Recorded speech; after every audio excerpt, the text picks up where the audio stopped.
Hello friends, I am Santosh. Welcome to I Sutra. दोस्तों, आज है रक्षाबंधन। आप सभी को रक्षाबंधन की बहुत सारी हार्दिक शुभकामनाएं।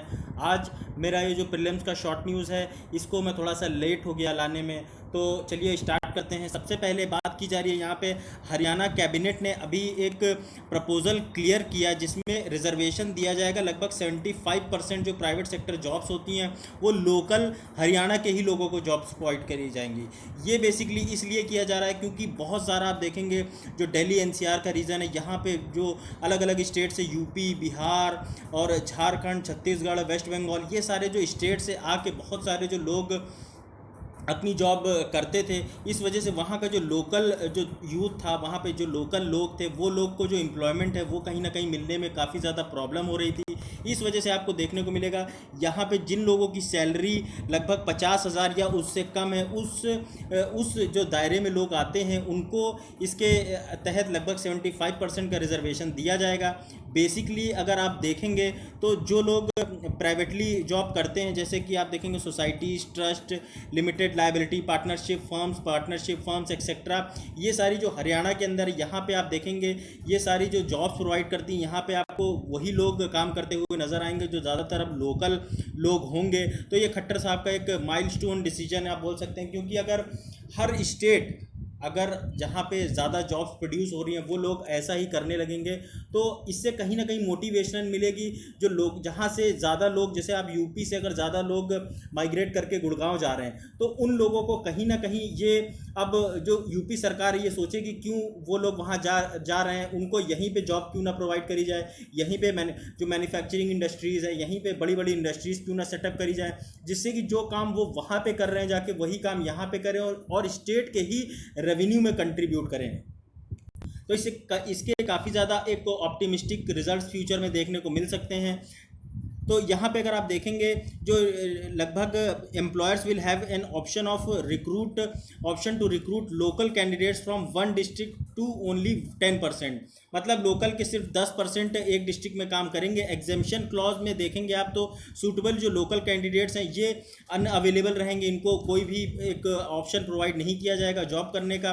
लास्ट ईयर ऐसा ही कुछ देखने को मिला था आंध्र प्रदेश में, जहाँ पे 75% का रिजर्वेशन दिया गया था लोकल प्राइवेट जॉब्स में, जिससे कि आप बोल सकते हैं एक ऐसा ही कुछ आंध्र प्रदेश का देखा देखी ही हरियाणा ने भी अब इम्प्लीमेंट किया है। और आगे भी आप देखेंगे कुछ ऐसे ही डिसीजन बड़े बड़े स्टेट्स में निकलते हुए नजर आएंगे, जैसे कि आप देखेंगे पंजाब में, या फिर आप देखेंगे हिमाचल प्रदेश, ये सारे जो स्टेट्स जहाँ पे बहुत ही बड़े पैमाने पे मैन्युफैक्चरिंग करी जाती है, गुजरात वगैरह में, वहाँ पे ऐसे जो रूल्स होंगे तो उससे कहीं ना कहीं वहाँ के लोकल लोगों को भी प्रॉपर जॉब मिल सकेगी, और जो दूसरे स्टेट्स हैं उनको भी कहीं ना कहीं ये सोचने पे मजबूर हो जाएंगे कि हाँ, हमें भी अपने माइग्रेंट्स जो जा रहे हैं बाहर उनके लिए कुछ करके दिखाना है।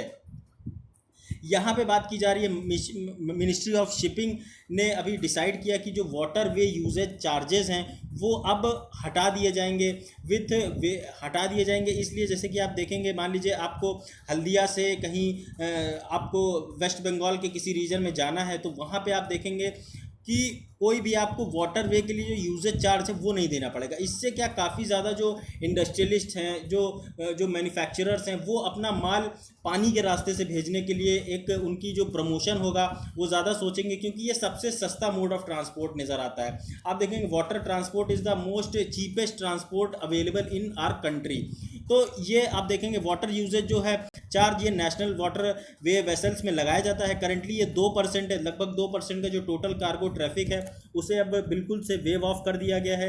इससे आप देखेंगे बहुत ज़्यादा फ़ायदा देखने को मिलेगा नेशनल वाटर वेज के। पहली चीज़ तो इसमें जो फ्रीक्वेंसी ऑफ जो मूवमेंट है वो बढ़ेगी, उसके साथ ही जो लॉजिस्टिकल नीड्स हैं, जो कार्गो कंटेनर्स हैं, उनको एक जगह से दूसरी जगह ले जाने के लिए लोग अब जो रोड से प्रेफर करते हैं वो ज़्यादा प्रेफर करेंगे कि वाटर वे से ही अपने कार्गो को ट्रांसपोर्ट करें।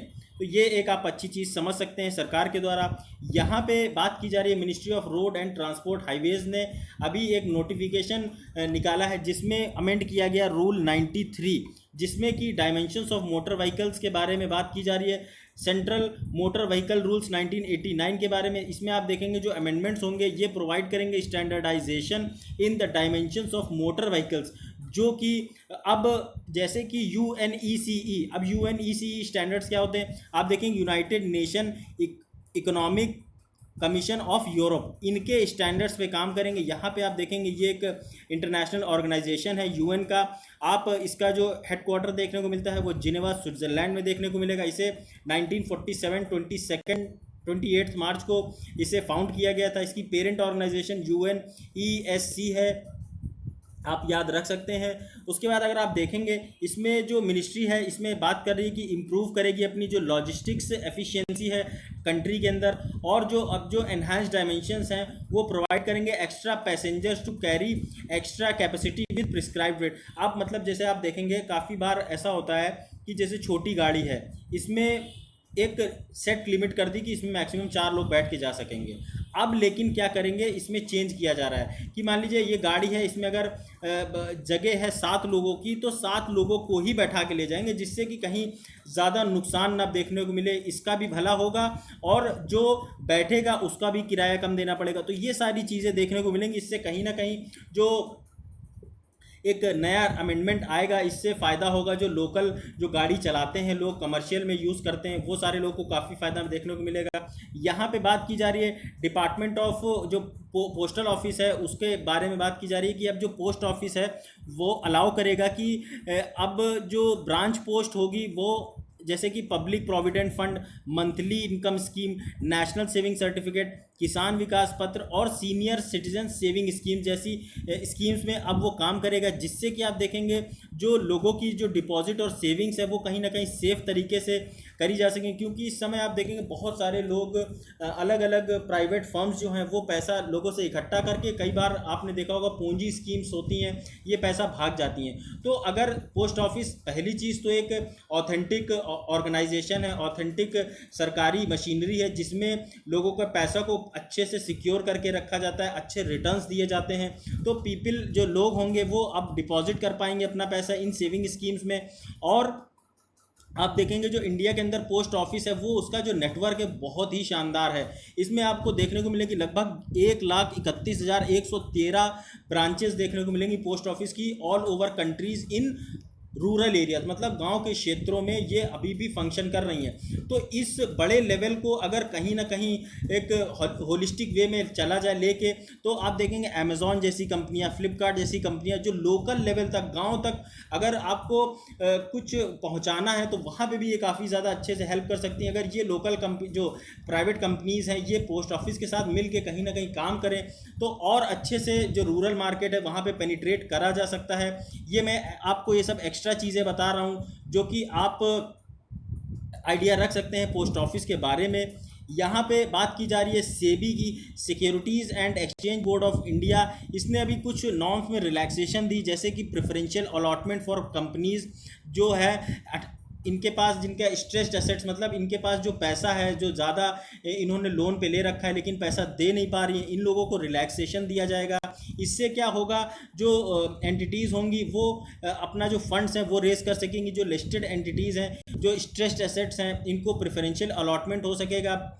और आप देखेंगे यहाँ पे कि not less than average of weekly high and low of, यहाँ पे आपको देखने को मिलेगा कि जो एक कंपनी होती है जो एलिजिबल होती है जिसे बोलते हैं स्ट्रेस्ड मतलब बेसिकली क्या, जब आपने लोन बेसिकली ले रखा है और इस लोन को एक मिनट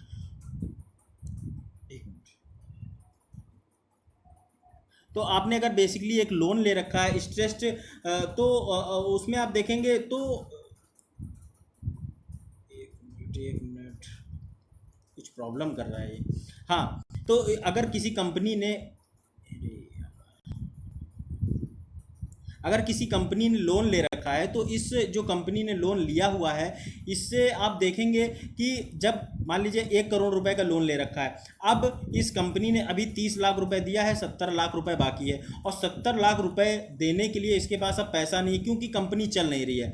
तो कंपनी जब चल नहीं रही है तो पैसा कैसे देगा? तो इन सारी चीज़ों के लिए सरकार प्रॉपरली अगर इसी जो कंपनी है इसको प्रॉपर एक कुछ सैंक्शंस दे कि आप अब आपसे पैसा नहीं मांगा जाएगा अभी बैंक की तरफ से, आप अपना बिजनेस अच्छे से करिए, जब थोड़ा सा फ्रीक्वेंसी जनरेट हो जाए उसके बाद आप पैसा पैसा दीजिएगा। तो ये सारी सुविधाएं अगर दी जाएंगी तो जो पेमेंट ऑब्लिगेशन है उनको कहीं ना कहीं आप देखेंगे ऑल्टर किया जा सकेगा। अभी देखेंगे आप इंसॉल्वेंसी बैंक कोड, उसमें भी रिलैक्सेशन दी गई है, बैंक्रप्सी कोड, ये सारी चीज़ों में सरकार के द्वारा काफ़ी ज़्यादा रिलैक्सेशंस दी जा रही हैं, जिससे कि काफ़ी ज़्यादा आप देखेंगे जो मैन्युफैक्चरर्स हैं, जो बड़ी बड़ी कंपनीज़ के मालिक हैं, उनको फ़ायदा होता हुआ नज़र भी आ रहा है। जो क्रेडिट रेटिंग एजेंसीज़ हैं उससे क्या जो उन कंपनीज़ का अगर इसमें फ़ायदा मिलेगा तो उनकी जो रेटिंग है वो भी काफ़ी अच्छे पे काम करेगी, जिससे कि उन कंपनीज़ में ज़्यादा फंडिंग आएगी। ज़्यादा फंडिंग आएगी तो प्रॉबिलिटी ये होगी कि ज़्यादा वो पैसा जो अपना जो मैन्युफैक्चरिंग है उसमें लगा सके और उनकी कंपनी जो है वो फिर से रिवाइव कर पाए।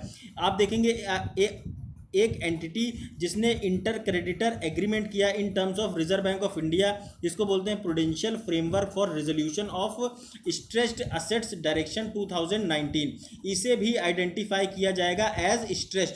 स्ट्रेस मतलब दोस्तों क्या होता है? स्ट्रेस मतलब जब भी आप टेंशन में हो, that is what you call stress.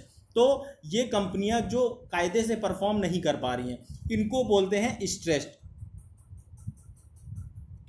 तो दोस्तों ये था आज का टोटल लेक्चर। अगर आपको मेरा ये लेक्चर पसंद आया तो आप लाइक करिए, कमेंट करिए, ज़्यादा से ज़्यादा आप अपने क्वेरीज पूछ सकते हैं मुझसे, शेयर ज़्यादा से ज़्यादा करिए। जितना ज़्यादा आप शेयर करेंगे फेसबुक पे, यूट्यूब पे, उतना ही ज़्यादा लोगों तक ये मेरा जो इनिशिएटिव है कोचिंग फ्री इंडिया का, ये लोगों तक पहुँचेगा। क्योंकि मैं चाहता हूँ कि हर उस स्टूडेंट जिसके पास पैसा नहीं है, जिसके पास अवेल नहीं कर सकता एक नॉर्मल बड़ी बड़ी जो कोचिंग है, जो ऑनलाइन भी आप देखिए 55,000 60,000 तक की फ़ीस ले रही हैं, उन सारी कोचिंग को नहीं अवेल कर सकता, वो अगर घर बैठ के ही वो चीज़ें उसको मिलें फ्री ऑफ कॉस्ट, तो आप देखिए काफ़ी ज़्यादा फ़ायदा मिलेगा।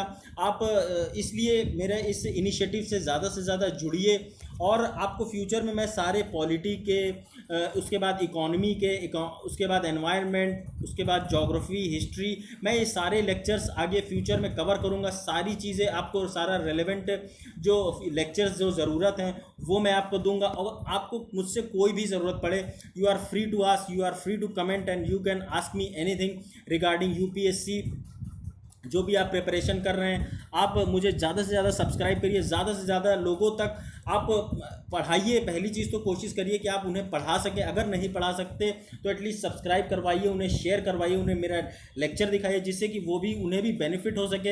And thanks a lot for watching this video once again. अगर आपको मेरा ये लेक्चर पसंद आता है तो do like, comment and share.